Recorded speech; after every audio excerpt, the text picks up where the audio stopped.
Hello there, SatisfiedBeard here, and we're going to talk about a couple of cards. One card is a willpower card, which is yellow, as you can see in front of you. The Blood Pact Messenger, and the other one is a green card, the agility-based card. It's a Clubstone Gambler, something along those lines. I can't remember the name off the top of my head right now. But they're both kind of early drops. One of them has more of a high risk mechanism compared to the other one. The Blood Pact Messenger here is a 2-drop. So on turn 2 you can play, of course, and it does 1 damage and it has 1 health. The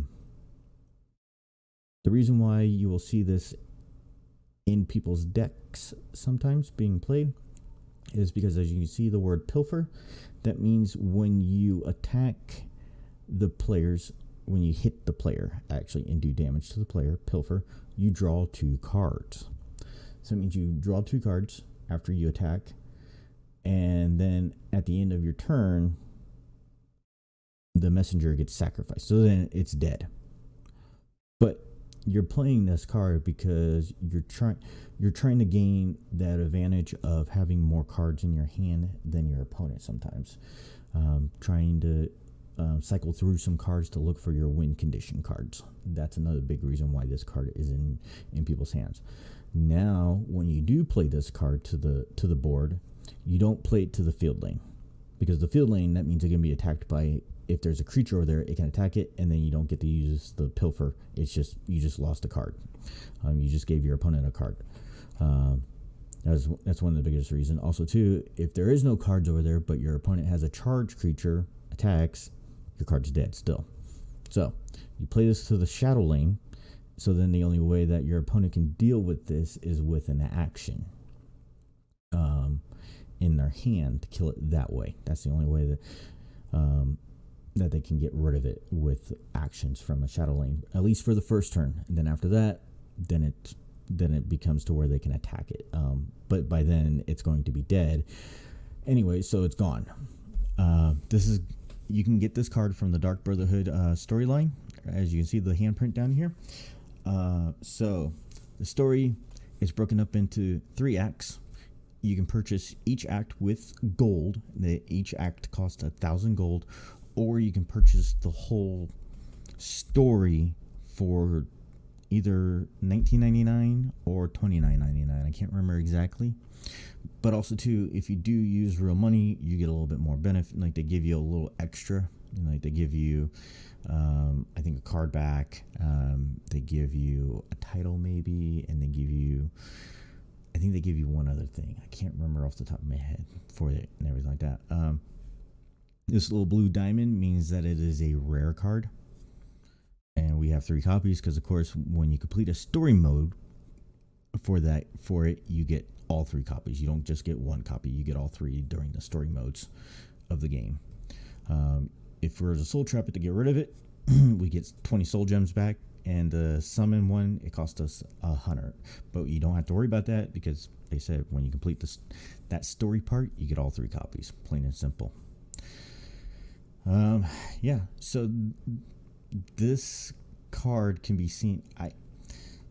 I would play it in decks and everything like that, especially if I knew my deck really didn't have a drawing mechanism to draw like more cards. This is definitely a way to try to help you draw some more cards into your hand and stuff like that to be played either that turn or later on down the road. So it can, and also too, it helps you cycle through your cards as well too, like as I said. So moving on to the next one, it's a green card here. Like I said, agility. Where is, I got her. Corner Club Gambler. Yes. This one is more of a high risk, high reward card in a way. Yes, it comes out 1 turn more. It has 4 damage and 3 health. But when you play this card to the board, you have to discard one of your cards from your hand. Okay, so it means you get rid of it. It goes to your graveyard. That's where it's at. However, at the start of your next turn, you draw 2 cards plus the card that you already draw for your turn. So you're drawing 3 cards. there. To get rid of one card, you draw 3.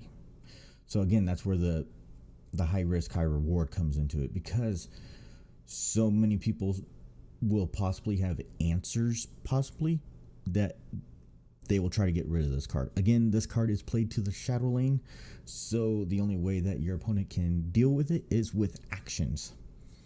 I know there are a few actions out there. One that jumps out at me right now on a 3-turn is Crushing Blow. It does 3 damage. So we get rid of that card. So you just discarded a card and you don't get your extra 2 cards basically from it. So this is an epic card, the Purple Diamond, and it is in the House of Morrowind expansion. 100 soul gems to trap it, 400 to summon one. I would not craft these cards, and because I think these cards, I think the Gambler is in some pre-made decks as well too. I would have to go back and look to see, but yeah, again, this sees play because of the mechanism of being able to draw basically 3 cards, and sometimes like knowing what your opponent possibly may have in their hand, possibly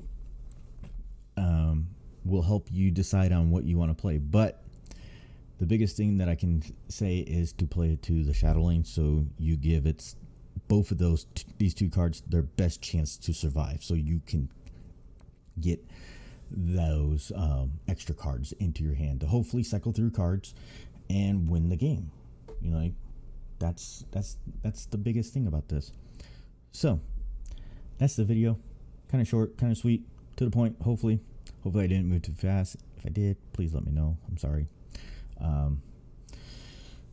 But yeah, if this is the first time here, hit that subscribe button, hit the bell notification as well too, so you know when I post videos. Also too, if you could leave a like on this video, a thumbs up, that'll be awesome as well too. And also too, leave a comment below if you have any questions for me. That would be fantastic. I appreciate everybody. Thank you. And hopefully your adventures are always satisfying.